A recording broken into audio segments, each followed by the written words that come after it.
Hey there guys, Luke here with the Outdoor Gear Review. Thank you so much for tuning in. Today is episode 2 of the Campfire Chronicles. Thanks for joining me. Let's get started. Hope you guys are all doing well. Since the sun is almost down, we need to get a fire going. So let's focus our attention on that, and then we'll let the conversations begin. Let's see here. I pretty much have everything ready to go for a nice good fire, so we might as well do that right now. Of course, we'll need our fire kit.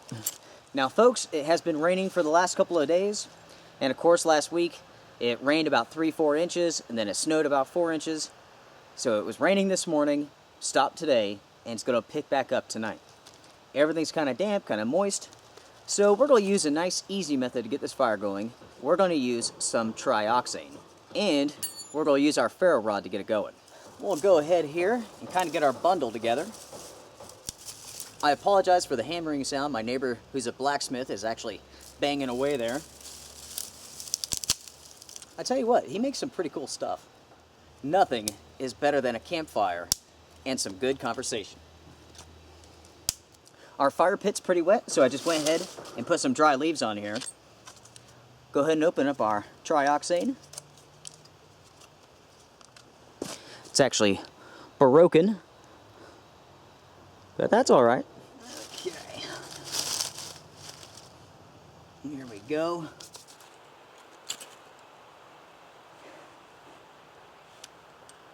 Maybe you can see that. It is actually burning away right there.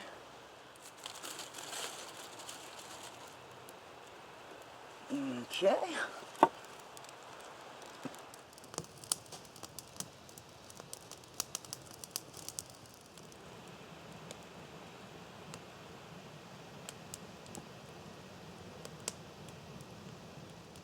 Oh man, that feels great. That is a nice fire. I tell you what, this really is one of my favorite parts about camping. And I really like this series because it gives us a time to chat. I get to tell you guys some stories, and I definitely have a story for you tonight. I had an experience on Saturday, which I'm going to tell you about once it gets dark. That was, it was a pretty powerful experience. I tell you what, it definitely touched me, it moved me, it was powerful. Of course, we have some coffee to make here in just a little bit. Once we get a good pile of embers, we'll get that going. It should be pretty dark in about 20 minutes. Now, originally, guys, we were going to retire this spot, but I tell you what, it is in the perfect location. There's plenty of wood, it's easy to get to, I don't have to hike a couple miles in the woods. I tell you what, we might just make this our winter camping spot as well. Who knows, right? We still may venture up into the woods at some point in time. We'll see. One nice thing about this spot is that there's not a bunch of trees, widow makers, if you know what I mean. The other spot is deep into the woods, lots and lots of trees. Last year when we were camping out, during some of like the windy storms that came through, man, you would actually hear trees topple down, and that's pretty scary. But this place doesn't have that aspect, so that's definitely a plus for it. For this Campfire Chronicle, you guys have submitted some questions on Facebook, some topics to discuss. So I have a pretty good list of things that we're going to talk about, including the zombie apocalypse, navigation. Of course, we're going to have my story, one story per campfire, and a couple other things. So it'll be a pretty good time, no doubt. We do have our stainless steel USGI cup. You guys have seen this a million times. For our coffee, we have an Italian roast, dark roast coffee. And this actually comes from my wife's Keurig coffee machine thing. I don't know, but it must be some sort of instant coffee because all you got to do, I mean, it basically just blends right into the coffee. You don't have to worry about coffee grounds, but it's pretty good tasting stuff. We are kind of elevating things tonight with some coffee creamer. That's how I kind of like my coffee, to be honest.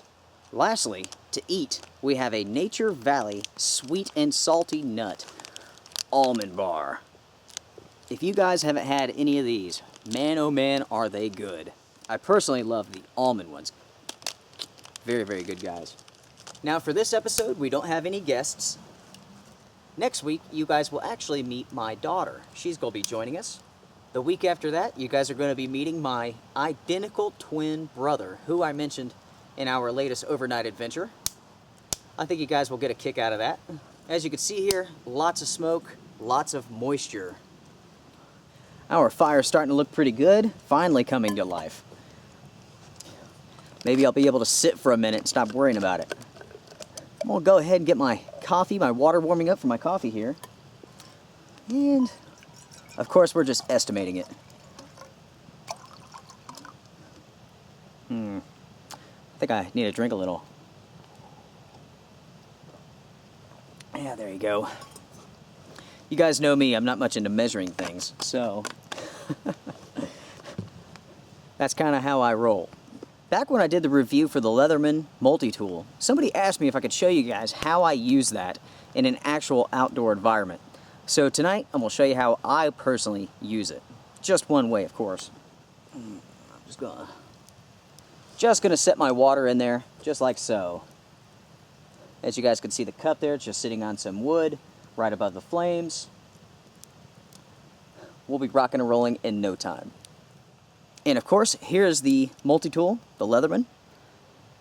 I tell you what, I really like this thing. Very lightweight. Some multi-tools are really, really heavy, really pull your pants down, they're so heavy, actually. But this one's not bad at all.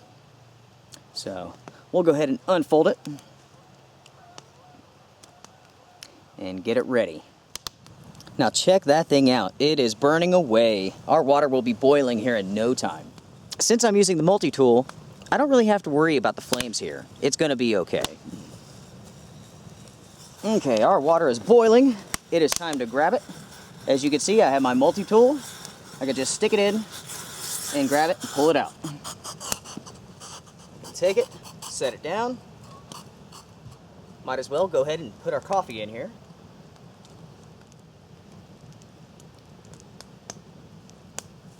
Now I'll go ahead and stir this up using my fancy stirring stick. Ooh, that smells good. It smells really good. Go ahead and put in our coffee creamer.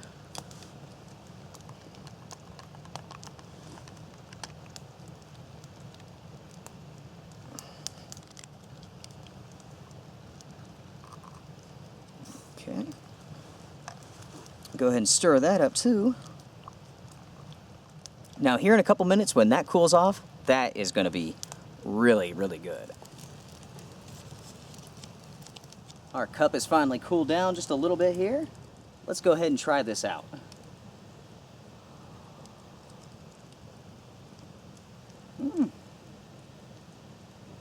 Ooh. Very strong. But pretty dang good too. Now our fire is doing absolutely awesome. It really is. Everything is finally dried out and it's burning away. Now, one thing that I'm going to talk about tonight is smoke. When you're sitting around a campfire, you're getting a fire going, you are going to smell like a bunch of firewood, a bunch of smoke, no doubt about it, whenever you're done. Usually when I'm sitting around a campfire, I absolutely love that smell. But the next day, I sure don't like to smell it in my clothes. So I've been asked, do I usually just wash my clothes every single time that I go out? Now, if it's my regular clothing, pants, shirt, whatever, yeah, I do wash it. If it's my jacket, like this jacket right here, you could wash it. It's a pretty big jacket. It would take a long time to get it dry. So usually I just take Febreze and I kind of squirt the jacket down and it's not too shabby. It really does get out that smoke smell. It does a good job of doing that. Now, I'm not too familiar with Febreze. I'm not sure how many different scents that they actually have on the market. I prefer to use one that's like a neutral odor. I don't want anything that smells like strawberries or any type of fruit. Now, when you're out in the wilderness, when you're out with animals and so on and so forth, you don't want to be running around smelling like a 200-pound strawberry. So I highly recommend that you don't use anything that's strawberry fruit scented. That's a bad idea. Another thing that I want to talk about tonight is navigation. GPS, compass, map, pick your poison. Now typically, guys, I like to recommend that you have a paper map. If you trust a GPS unit, if you trust your phone, you are definitely putting yourself at a certain amount of risk. Electronics fail. That's just how it is. When you're out in the wilderness, it's super cold, it drains your batteries. If it's pouring the rain, if the humidity is super high, it can affect your electronic product. That is good. With that being said, I always recommend that you take a map with you of some sort. I do recommend that you take a paper map. Even if it's a very simple trail that you're going on, you need to know and have a general idea of where you're at. In a paper map, you can definitely do that, even if you have no experience reading maps. Now, when you go beyond just the typical trail map and you start talking about topographical maps, that becomes an art by itself. And honestly, I know that the art of reading maps is going out of style. When you have technology, something simple, people tend to gravitate toward that, and that's definitely the case. We have GPS units, we have cell phones with GPS built in, and they work pretty dang well. Since we are moving towards the technological age and using GPS units and cell phones, I have to say that something is better than nothing. I know that most people don't know how to read a map. It's just what it is. Most people aren't going to go take a course on it. It can be kind of complicated. There are some tutorials, instructional videos on YouTube, and you could definitely pick up some good pointers. But I highly recommend that if you're going to learn how to read a map, that you go take a class on it. You actually have some in-field experience. Because listening to someone say something to you is completely different than actually getting out and putting those fundamentals to actual work. A lot of people in the bushcraft community are really, really hard on people who are out and about and don't know how to read maps and don't have a map with them. But really, like I said before, it's a dying art. It is just what it is. You can't really change that. I understand that. Hopefully you understand that as well. Also, another thing is, typically, most people hike and they stay on the trails, and that's a very smart thing to do. I do not recommend that you ever go off trail unless you have a very good sense of direction and navigation. If you're using a GPS unit, if you're going to go off trail and you don't have any of those things, you better be scruffing up every single tree that you pass in a very unique way so you can find your way back out. That is absolutely vital. When it comes to GPS units, there's all different types. I would recommend that you use a GPS unit, a handheld, instead of a cell phone. Most cell phones have what is known as a GPS-A chip in it, which requires you to have a data connection, basically a connection to a cell phone tower. You have to be able to get data for it to work. Handheld GPS units don't have that. They don't need an internet signal or a cell phone signal to work. I never really recommend that you go out in the woods with your cell phone thinking that you have a full-blown GPS, because 99% of the phones out there, that is not the case. Here's a joke for you. What does the Transformers GPS unit say? Autobots, reroute. Yeah, I don't know. This fire feels amazing. And this almond bar is spectacular. Man, oh man. It's not too cold tonight. It's probably about 40 degrees. It's not too bad. It's supposed to be raining for the rest of the week, so I guess the videos that I do will have to be inside. Now, on Facebook, I asked you guys, what would you like to talk about if we're sitting around a campfire? And a lot of people asked about the zombie apocalypse. Well, didn't really state anything more than that, so I guess I'll just kind of go with the subject and kind of take it wherever I want to.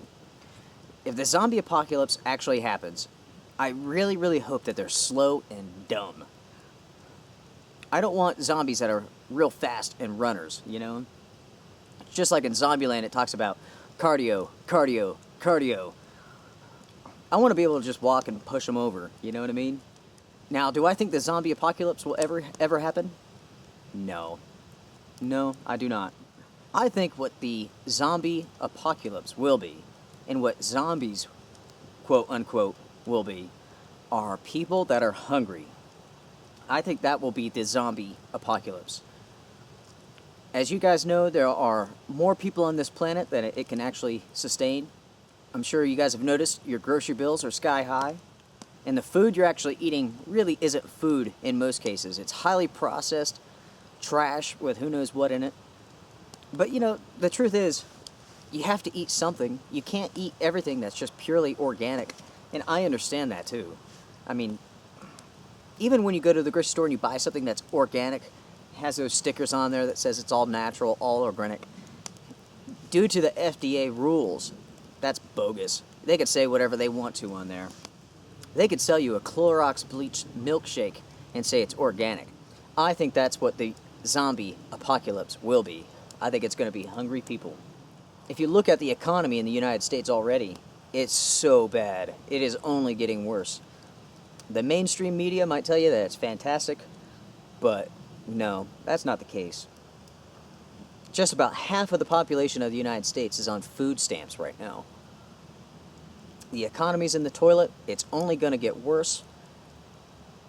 I mean, our country borrows so much freaking money. We're in debt like 17-something trillion dollars. They said by February, it'll be $22 trillion. By my calculations, that's impossible to pay off. Hopefully I'm wrong, though. We'll see, I suppose. What do you guys think the zombie apocalypse will be? A couple of days ago, I previewed that awesome jacket from Howie's with the vinyl fabric. Pretty expensive jacket, $500. But I tell you what, I really like that jacket. That was sent in for me to review, and I really have been enjoying it a lot. Yeah, it is expensive, there's no doubt about it, but the quality is amazing. With that vinyl fabric, that stuff is really, really impressive. I've been wearing it, testing it out, and I like it a lot. It really is just tough as nails. You can tell that that's a piece that you invest in, but you keep it and use it forever. I mean, they brag themselves 10 to 15 years to even 20 years worth of use. That's pretty hardcore in my book. I would be wearing it right now, but I didn't want to get it all smoky and all that good stuff. This right here, this jacket that I'm wearing, this is my typical winter storm, cold weather jacket. I like wearing this around the house. If I'm going to come up to the campsite here that's not too far away, I like to wear this jacket. It's not good for the rain at all, but it is definitely comfortable. It's definitely warm. And this is a Walls Blizzard Proof, Pruf jacket. I'm not even sure where I got it at. I've had it for so long, I have no idea. But I definitely like it. Now, on Facebook, I was asked about the times that I've been lost. I've been lost maybe, I don't know, 2 times that I can think of right off. One time I was in the Pisgah National Forest. It was right after a freezing rainstorm that just brought down a ton of trees. The devastation was pretty intense. And I was out taking photos of a waterfall. And I've never been there. I was actually using some book to kind of find the place. And I found the trail, and the trail was just blocked. The whole thing was just covered with fallen trees and limbs. So I was kind of climbing over stuff. And I finally got to the falls, took some photos, was probably out there for an hour. And then I kind of walked around, and I found another waterfall. That was, I don't know, maybe 50 feet away. It wasn't very far. And so I took some photos of that. Probably took another hour. And by that time, I was ready to leave. So I turn around to get out of there, and I cannot find the trail. I would walk 10 feet this way, 10 feet that way, and I couldn't find it. There's just too much devastation. The trail was blocked and obscured.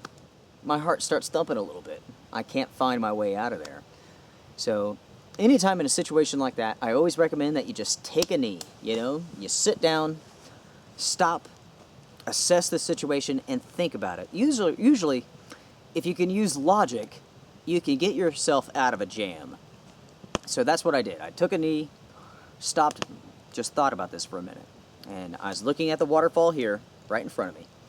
And I know that I came down the mountain, and I knew that I was traveling south to get there.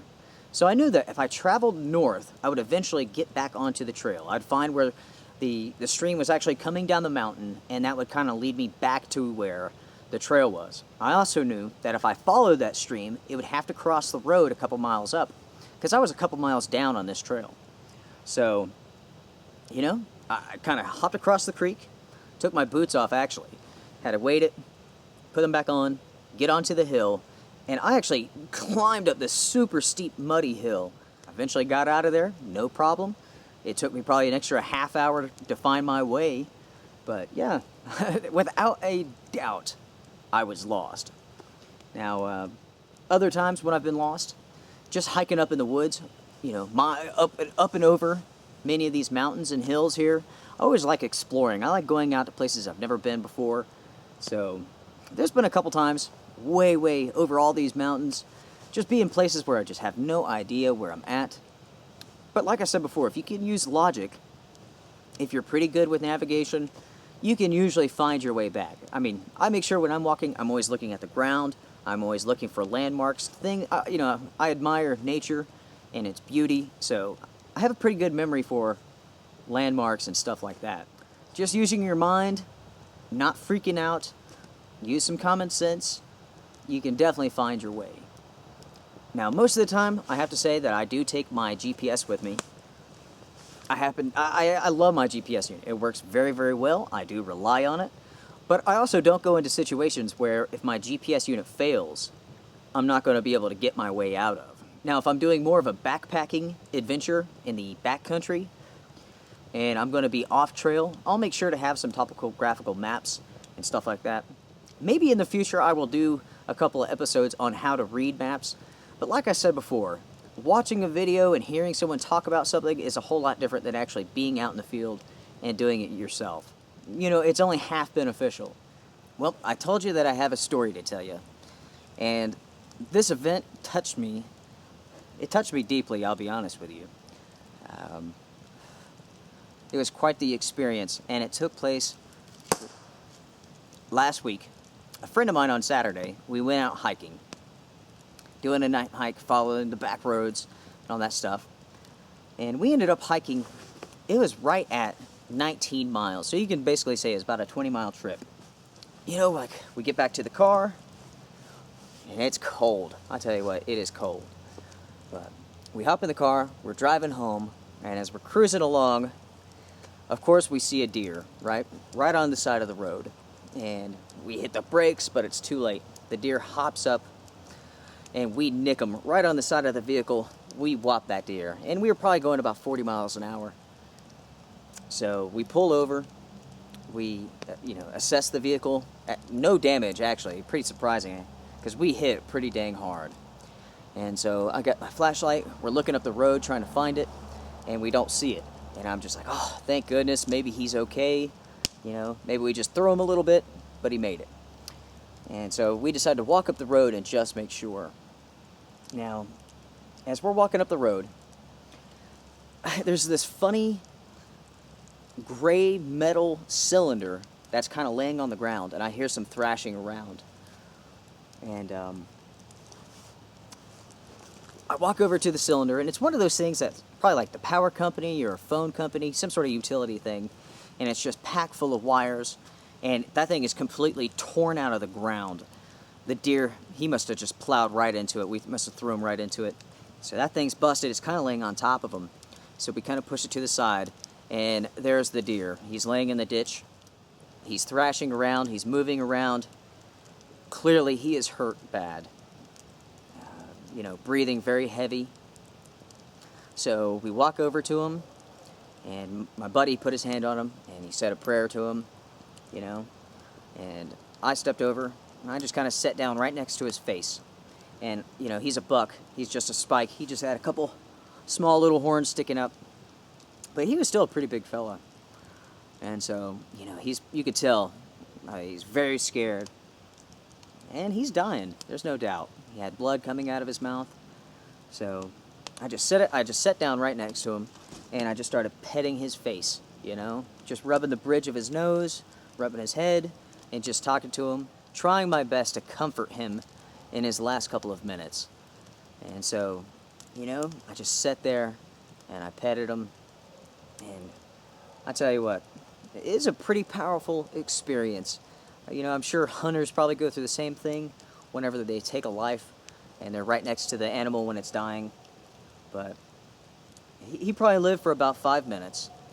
And, you know, I just kept my hand on him. And it was really wild because as soon as I started comforting him, petting him, like he settled down, his breathing wasn't erratic. You know, it was almost like he was comforted, really. I don't know how else to describe it, really. We probably sat there with him probably about 5 minutes. And I just petted him. He started convulsing. And I tell you what, he passed away right there in my hands. It was, for me, someone who's not a hunter, you know, I tell you what, it was a powerful experience. I could feel his life force just leave his body. It was absolutely wild. It really was. It really touched me. And I think we did the best thing that we possibly could have. I would have sat there all night long if I had to and comforted that animal until he passed away. At the time, you know, with that trip, usually I carry a knife with me, and that trip I didn't. And luckily he passed away within 5 minutes. Now, if it was going to be a prolonged thing, I would have ended his suffering early, just to put him out of his misery. But, so, yeah. Tell you what, when you feel the life force leaving an animal or leaving a person, it's a powerful thing. It is a powerful thing.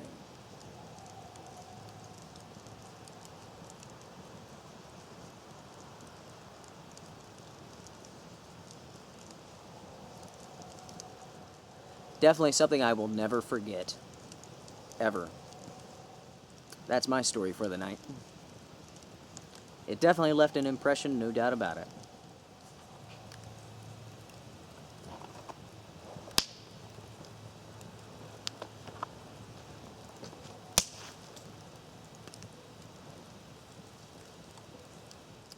Another question you guys have asked on Facebook is how the outdoor gear review has affected myself and my family. And, you know, really, guys, it has been nothing but positive. Now, you know, honestly, I'd be out here doing this stuff even if I wasn't recording videos. I love the outdoors. I love being outside. You know, it's like I work during the day on the computer at home, and then I can't wait to come outside, get into the woods. It doesn't matter if it's raining, snowing, sleeting, whatever. I just got to get out. My heart belongs out here. I feel that pull, you know, so I love doing that. Shooting these videos, having this YouTube channel, just goes hand in hand, you know. Well, guys, I want to personally say thank you so much for watching the Outdoor Gear Review. Not just this video, but the other videos. I promise to keep the content coming. I promise to be honest and straightforward about the gear. Hey, you guys appreciate it. You guys deserve it. So that's the way it's going to be. It's a pleasure. This fire's kind of dying out here. I'm just going to sit with it just a little bit longer. Just kind of collect my thoughts. Cipher the daily happenings and all that good stuff. But make sure to like, comment, subscribe, all that good stuff. And I'll see you guys around. Until next time, everyone, take care.